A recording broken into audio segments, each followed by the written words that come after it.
Assalamu alaikum. Today, our topic is introduction to angiography. तो सबसे पहले इंट्रोडक्शन एंजियोग्राफी का जो है हम उसे मोडालिटी वाइज लेंगे उसकी कि कौन कौन सी मोडालिटी है इनके अंदर जो हम यूज कर सकते हैं कि एंजियोग्राफी है क्या। तो एंजियोग्राफी बेसिकली जो एक ग्रीक वर्ड है जिसे हम कहते हैं angio means vessels, blood vessels आ जाती हैं और ग्राफी मीन जो उसकी इमेजिंग है। तो ये इस वर्ड को वेजल्स देखने के लिए होता है कि बेसिकली हम ये सोचते हैं कि जो जियोग्राफी है वो स्पेसिफिक एरिया, तो ऐसा नहीं है। होल बॉडी के अंदर कोई मतलब प्रॉब्लम है उसे देखने के लिए वो हम एंजियोग्राफी जो है यूज करते हैं।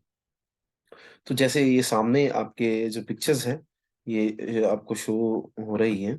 तो ये एक मोडालिटी के अंदर ब्लड सप्लाई को, ब्रेन की सप्लाई, जैसे आप सर्कल ऑफ विलस भी एक कह सकते हैं या सेरिब्रल एंजियोग्राफी भी कह सकते हैं, उसके अंदर देखने के लिए उसकी सप्लाई के अंदर कोई इशू तो नहीं है वो देखने के लिए हम यूज करते हैं।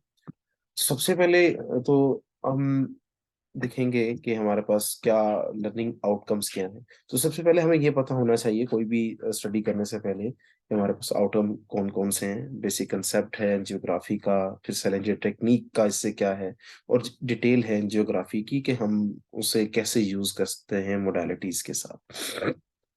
तो ये कंटेंट है हमारा जो हम इसके अंदर थोड़ा सा डिस्कस करेंगे इसको।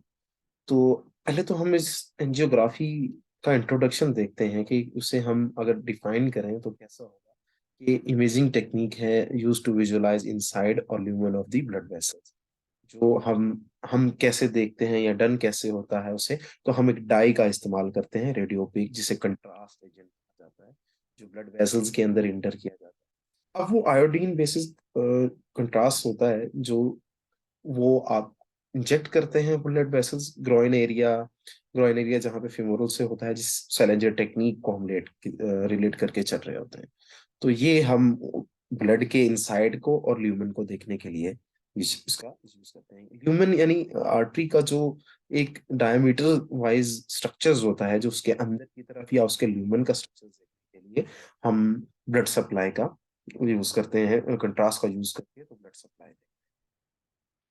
तो या सिंपल हम इसे कहें तो एंजियोग्राफी वर्ड को हम ऐसे कह सकते हैं कि एंजियोग्राफी जो है वो simple study of the vessels है, जो कंट्रास्ट मीडियम यूज करके। तो एंजियो मीन ब्लड वेसल्स और ग्राफी मीन्स इमेजिंग। अब ये कोई टेक्निक इस लिहाज से है कि कोई एक फर्दर कोई प्रोसीजर होता है ये आगे जो यूज किया जाता है मुख्तलिफ मोडालिटीज को करके। कोई स्पेसिफिकली इसके लिए कोई होती है डीजी डीएस से, लेकिन हम सीटी, फ्लोरोस्कोपी और फर्दर एमआरआई को भी यूज करके तो ब्लड सप्लाई यहाँ पे विजुलाइज कर सकते हैं। ग्रीक वर्ड है जैसे हमने यहाँ डिस्कस किया है, एंजियोग्राम या एंजियोग्राफ को आपको यहाँ पे एक स्कैनर दिखाई दे रहा है जिसमें ब्लड सप्लाई। तो ये हमारे पास आ जाती है। और हिस्ट्री की अगर हम बात करें सबसे पहले, तो सबसे पहले एक जो हिस्ट्री थी, जो फर्स्ट सेरिब्रल एंजियोग्राफी को किया गया 1927 के अंदर।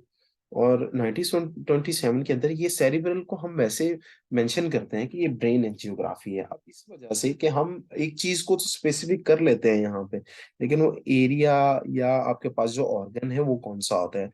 तो हम अगर ब्रेन की करते हैं तो ब्रेन के अंदर सेरिब्रल, अब सेरिब्रल की ब्लड सप्लाई का पता होना जरूरी है।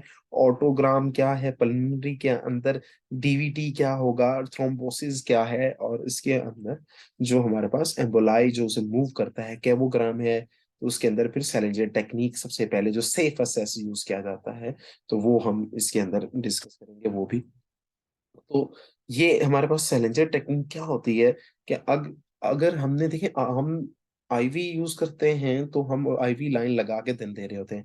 अब यहाँ पे क्या होता है कि हमें ब्लड वेसल्स की जो है सप्लाई देखनी है, तो हम डायरेक्ट असेस करते हैं आर्टेरियल सप्लाई से। जो तो हमारे पास सेफ असेस जो होता है वो फीमर होता है, आर्टरी होती है, यानी लेग के थ्रू जो ग्रोइन एरिया होता है फीमोरल के थ्रू नीडल से कट लगाया जाता है।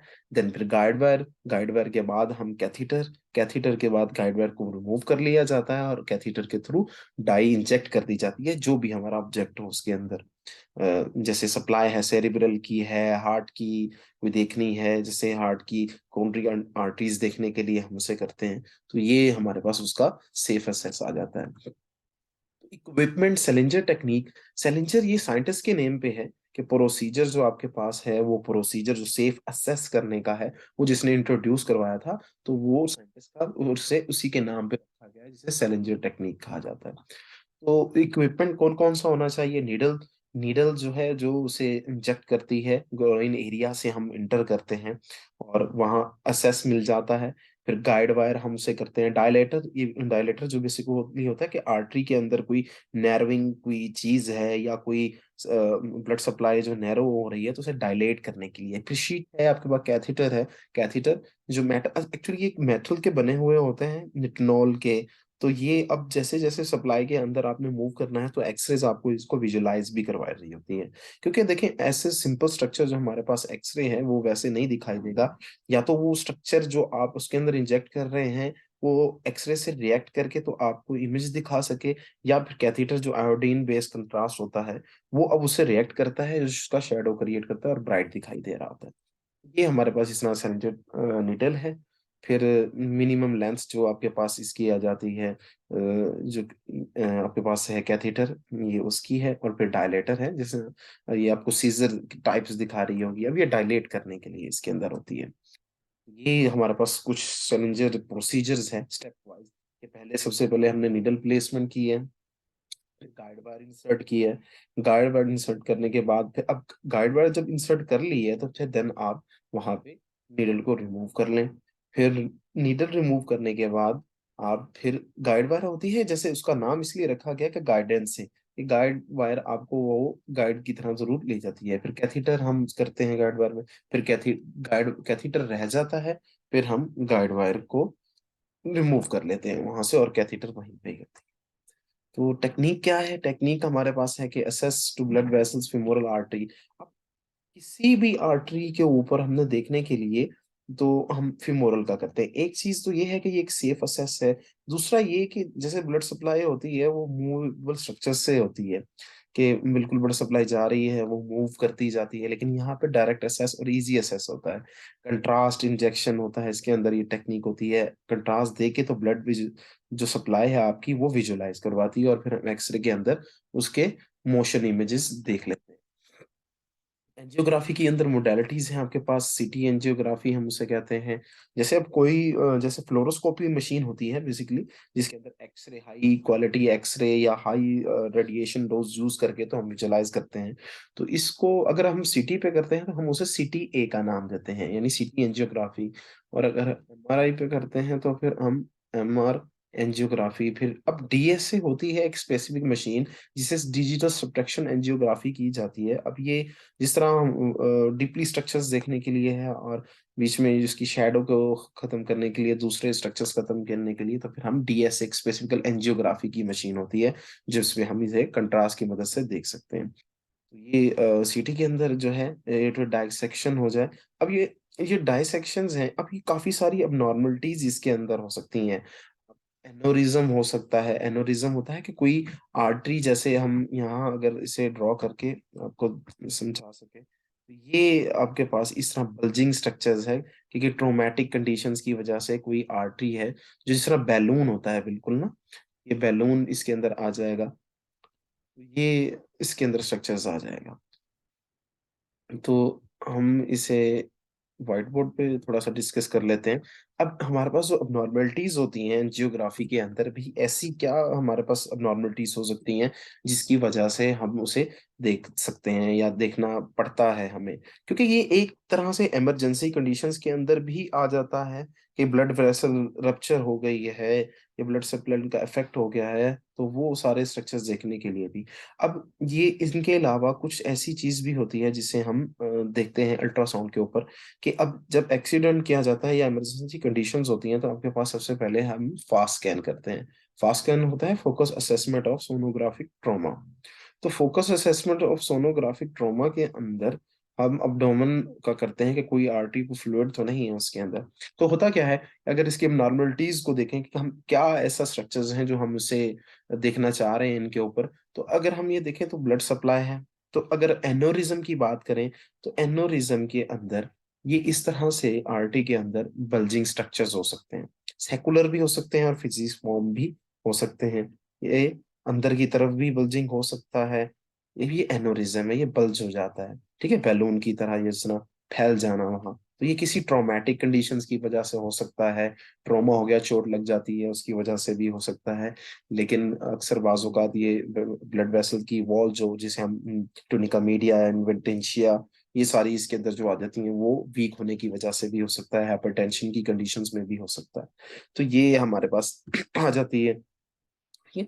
देन हम बात करें आपके पास कोई ब्रेन के अंदर और कॉम्प्लिकेशंस हो सकते हैं, और बाकी आर्टरीज के अंदर बहुत कॉम्प्लिकेशंस हो सकती हैं। तो हम बात करें जिसमें हार्ट अटैक की कंडीशंस में जो हम बात करते हैं, अब वो ये है कि इसकी जो वेजल्स की वॉल है यहाँ पे अथरोस्क्लेरोसिस जो कॉज हो जाते हैं, जिसे आप कह सकते हैं कि ये कोलेस्ट्रॉल के स्ट्रक्चर्स बने हुए हैं, कोलेस्ट्रॉल की छोटे छोटे जर्रात हैं जो उसको वहां पे एरिया नैरो किया हुआ है। अब सप्लाई यहाँ से जाती है, सप्लाई यहाँ से जाने अब जाती है, तो अब सप्लाई कम होती है तो प्रेशर बढ़ता है।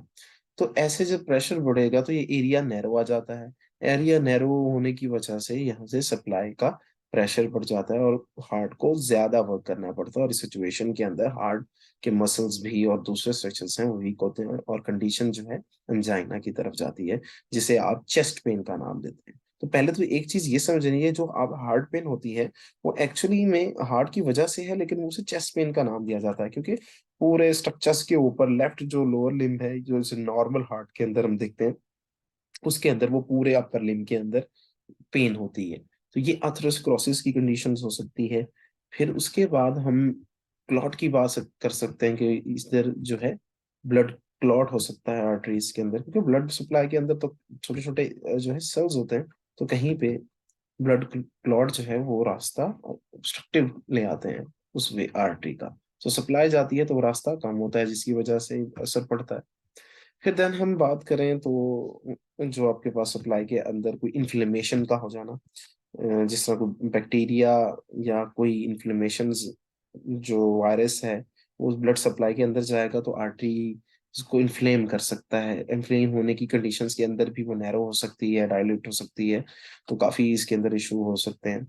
फिर देन हम बात करें जो क्लॉटिंग के अंदर थ्रोम्बोस है, थ्रोम्बोस हम कहते हैं कि ये थ्रोम्बस जो ब्लड सप्लाई एक जगह पे है, लेकिन अगर वही ब्लड सप्लाई का जो सेल है, जो स्ट्रक्चर्स है वो मूव करना जा रहा है, ब्लड क्लॉट जिसे हम कहते हैं ब्लड क्लॉट, वो थ्रोम्बस हम उस कंडीशन में कहते हैं कि अगर वो पूरी ब्लड सप्लाई के अंदर एक ही जगह पे है तो हम उसे थ्रोम्बस का नाम देते हैं। लेकिन अगर वही क्लॉट ब्लड सप्लाई के अंदर मूव कर रहा है तो हम उसे एम्बोलाई का नाम देते हैं। तो ये हमारे पास मेन कंडीशंस हैं। इसके अलावा हमारे पास एवी मेलफॉर्मेशंस भी हो सकती हैं, जिन्हें हम आर्टीरियो वेनस मालफॉर्मेशंस कह सकते हैं। तो ये आर्टरी और वेन कहीं कहीं जो है वो साथ साथ होती है, नेस्मोटिक नेटवर्क जिसे कहा जाता है। तो उस सिचुएशन के अंदर जिस तरह गुच्छा सा बन जाता है, जिस तरह स्ट्रक्चर आपस में जुड़ा हुआ होता है, तो हम उसे एवी मेलफॉर्मेशंस का नाम दे देते हैं। तो सप्लाई तो होनी चाहिए कि अगर जुड़ती भी है कहीं तो वो नॉर्मल कंडीशंस में हो, जिस तरह ये है, तो हम इस तरह से कह सकते हैं। लेकिन उस कंडीशंस के अंदर ये आपस में रैप हो जाती हैं, रैप होने की वजह से यहाँ पे सप्लाई के अंदर इफेक्ट पड़ता है। तो ये हमारे पास जो है कुछ इम्पोर्टेंट जो है हमारे पास ऑब्जेक्ट होते हैं, जिनके अंदर हम कह सकते हैं कि ये इन कंडीशंस की वजह से हम सिटी करते हैं, या सिटी एनजीओ है, या हमारे पास एमआरआई है, या डीएस है। तो जैसे मिडल सेरिब्रल आर्टरी है, अगर आप देखें तो ये मिडल सेरिब्रल आर्टरी ओक्लूवियन हुई है, जिसे आप एथेरोस्क्लेरोसिस का नाम देते हैं। ये यहाँ पे कंट्रास्ट पहुंचता नहीं है, तो आपको वो एरिया नैरो। एमआर है, एमआर सर्कल ऑफ विल्स, ये इस तरह हम देख सकते हैं।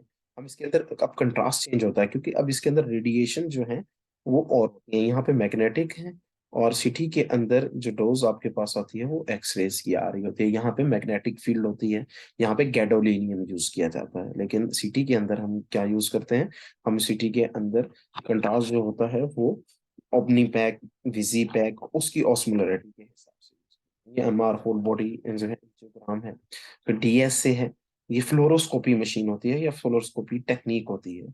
अगर आप इमेजेस के देखें तो वो हमारे पास जो है वो कैसे यहाँ इमेजेस दिखाई दे रहे हैं, लेकिन डीएसए के अंदर हम हाई जो है वो एक्सरेज यूज की जाती हैं। तो ये क्या करते हैं कि ये इमेज प्रोड्यूस करता है यूजिंग कंट्रास्ट मीडियम को by subtracting a pre contrast image from subsequent post contrast, यानी दोनों प्री और पोस्ट के दरमियान में वो इमेज जो है उसे कैप्चर करके तो आपको दिखाता है। और यहाँ पे आप डिफ्रेंशिएट कर पाते हो कि कहाँ पे आपके पास अबनॉर्मलिटी है जो होती है। तो ये हमारे पास डीएसए का जो है एक फिजिक्स रिलेटेड जो है कंसेप्ट है कि ये जिस तरह एक्सरे ट्यूब है आपके पास, और फर्दर इसके अंदर एक्चुअल मास्क इमेज है, फिर एंजियोग्राफिक इमेज आपके पास आ जाती है, और फिर कंप्यूटर जो प्रोसेस करके तो आपको सब्ट्रैक्ट कर देता है इमेज को, और देन आप उसे विजुलाइज करते हैं उसके अंदर। ये सी आर्म में से भी कहा जाता है। सी आर्म के अंदर ये इस तरह से सिचुएशन होती है कि अब आपने उसे एक ही आर्टरी को एक ही डायमेंशन अलग डायमेंशंस में देखना होता है। तो यहाँ पे ये एक्सरे ट्यूब होती है जो उसको अब कंट्रास्ट जाता है ब्लड सप्लाई के अंदर। कंट्रास्ट जैसे जैसे जाता है तो उसकी जो है पोजीशंस अब डिपेंड करती हैं। तो right interior oblique, interior posterior, further कोई और इसके अंदर पोजीशंस देखनी हो तो एक ही जो आर्टरी है उसको मुख्तलिफ व्यूज में देखा जाता है। तो इस चीज को हम यहाँ पे इस मशीन को सीएम मशीन्स के अंदर यूज कर रहे होते हैं। तो देन हमारे पास जो लास्ट के अंदर जो है ये एंटीरियर डिसेंडिंग जो आपके पास कोरोनरी आर्टरी के अंदर या सर्कमफ्लेक्स आर्टरीज होती है, ये उस तरह हार्ट की सप्लाई है। अब ये जो इमेज अगर आप देखें, अब हमें ब्लड सप्लाई की एनाटॉमी पता होनी चाहिए इसके लिए। कोई भी आप अगर एंजियोग्राफी किसी की करनी है तो आपको ब्लड सप्लाई का पता होना जरूरी है। ये अगर आप ऑब्जेक्ट देखें तो ये नैरो हुआ हुआ है। अब यहाँ पे क्या हो सकता है कि कोई ओक्लूजन हो गई है, एथेरोस्क्लेरोसिस हो गए हैं, प्लेग इकट्ठे हो गए हैं, जिसकी वजह से ये एरिया जो है नैरो हो गया। अब ब्लड सप्लाई नैरो होगी तो प्रेशर बढ़ेगा, प्रेशर बढ़ने की वजह से अफेक्ट होगा और जो है पेन पास हो सकती है उसकी वजह से। फर्दर पेन्स होती हैं, जैसे हार्ट है तो चेस्ट पेन हो सकती है। तो अगर ब्रेन के अंदर कुछ सेरेब्रल का कोई इशू है तो वो हेडिक हो सकता है। इस तरह फर्दर कंडीशन हो जाती है। लिमिटेशंस जो है, हम लिमिटेशंस वर्ड को यूज करते हैं कि क्या ऐसी चीजें हैं जो एंजियोग्राफी के अंदर रुकावट पैदा कर सकती हैं। जो आपके पास एलर्जी है कंट्रास्ट मीडिया से, कि किसी कोई ऐसा पेशेंट नहीं है। देखिए मेडिकल हिस्ट्री के अंदर पर हम हिस्ट्री को बहुत इंपॉर्टेंट करते हैं। जब तक हिस्ट्री पता नहीं होगी तो आप जो है वहां पे सही से कर नहीं पाएंगे आप, जो है आपको जो डायग्नोस नहीं हो पाएगा आपका। तो एलर्जी है कंट्रास्ट मीडिया की, रीनल फेलियर हो सकता है। देखिए कंट्रास्ट जो आपने दी है वो एक्सक्रीशन करके रीनल से ही आ जा सकता है। तो अगर रीनल इफिशिएंसी है तो उसमें प्रॉब्लम हो सकता है। प्रेगनेंसी है, प्रेगनेंसी भी हो सकती है। अनकरेक्टेबल कोगुलोपैथी हो सकती है कि करेक्टेबल ना हो कोगुलोपैथी, जिसमें जो है क्लॉटिंग का जो अनकरेक्टेबल स्ट्रक्चर्स बनना होता है। एनएबिलिटी टू जो है लाइफ फ्लैट फ्लैट, अब पेशेंट आपका सीधा नहीं लेट सकता, ये कंडीशन आ जाएगी। तो अब यूजफुल डायग्नोस जो है इतना यूजफुल नहीं है, लेकिन हम इसे इस वेन पे कहते हैं कि लेस पेन है, टाइम सेविंग है। लेकिन अब देखें तो इसके अंदर डोज तो है, कंट्रास्ट की कट तो है उसके अंदर, और एक्सरे तो है जो स्किन को, एक्सरेज जो है वो बॉडी को अफेक्ट करती हैं। ज्यादा एक्सरेज की जो है मिशंस में भी नहीं जाना चाहिए जो बीच में एक्सरे यूज होती हैं। तो लेकिन ट्रीटमेंट एज वेल एज हमारे पास ये है, टाइम सेविंग है, लेस पेन है, तो हम आप ब्लड सप्लाई के अंदर दे सकते हैं। ये यूट्यूब लिंक है तो आप जो है यूट्यूब लिंक से भी इसकी एनिमेशन देख सकते हैं। प्राइवेसी रिलेटेड है तो हम यहाँ उसे जो है ओपन नहीं कर पाते। तो ये रेफरेंसेस हैं जैसे आपको डाटा कलेक्ट है। तो लास्ट में thank you so much for watching.